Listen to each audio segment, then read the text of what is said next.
that is a good thing. But only look a little south of our border over to El Salvador. They have not, now they've been tough on crime. They've been criticized for how tough they've been on crime. They haven't had a murder in over 1,000 days.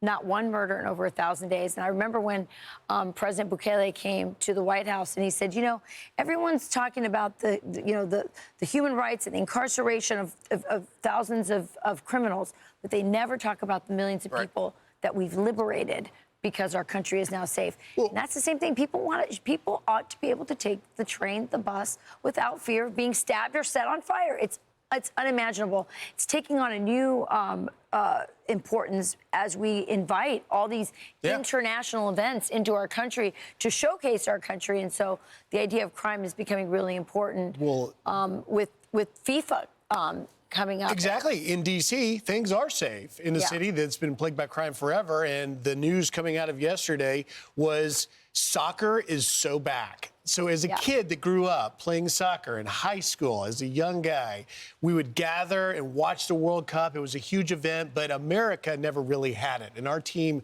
was never really that great. Yesterday, you saw President Trump here with Gianni Infantino, the head of FIFA, as they drew the matches. So they have to have group play. That's how the World Cup gets started, with all of these games, many of which will be shown in America. It's a huge thing for our company. Soccer, or football as they call it everywhere else, is a major global sport. And now we've really arrived. You see here President Trump getting the first ever FIFA Peace Prize. Well, President Trump saying if you're going to come here, you got to be tough on crime. Here's Trump telling Bill Melugin what he's going to do on that. You've had some concerns about crime in American cities, some of the cities that'll be hosting.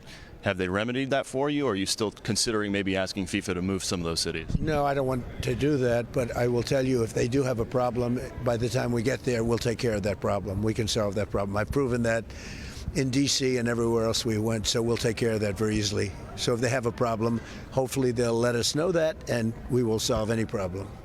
These are the cities that will be hosting FIFA Cup.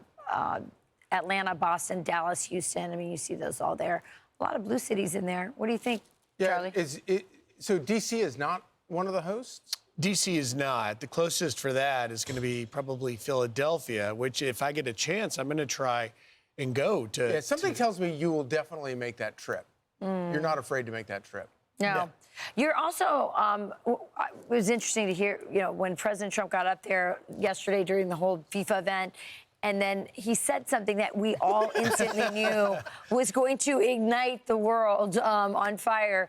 This is President Trump saying, you know, soccer is not such a great name.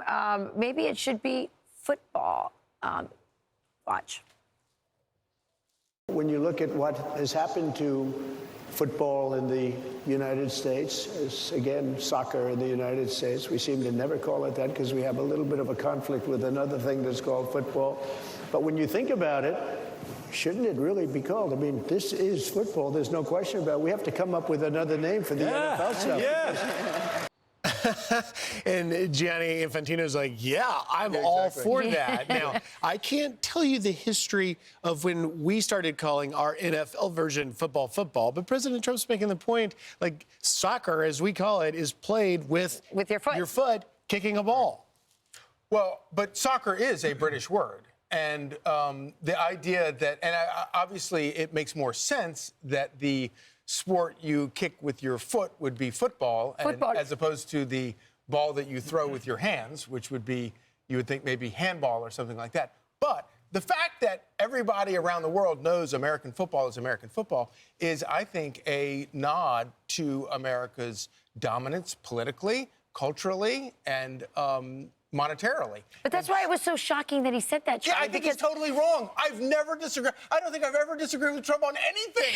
I disagree with him completely on this. This is a terrible idea. Make them change it to something else, like cleat ball, or like running ball, or ball that has no rules, or like, well, I don't know. I mean, it was so shocking because this was the man who named it the Gulf of America. Yeah, right? exactly. He makes everyone do what he wants.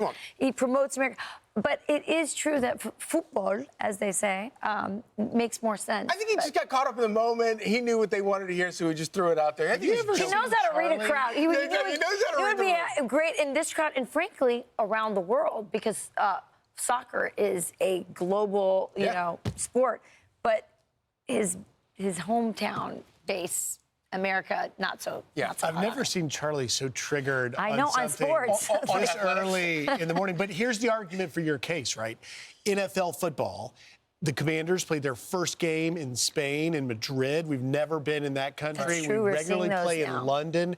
We play, you know, in other foreign countries. So the growth internationally of NFL football is on the rise. So maybe we'll see if that happens. I'm Steve Ducey. I'm Brian Kilmeade. And I'm Ainsley Earhart. And click here to subscribe to the Fox News YouTube page to catch our hottest interviews and most compelling analysis.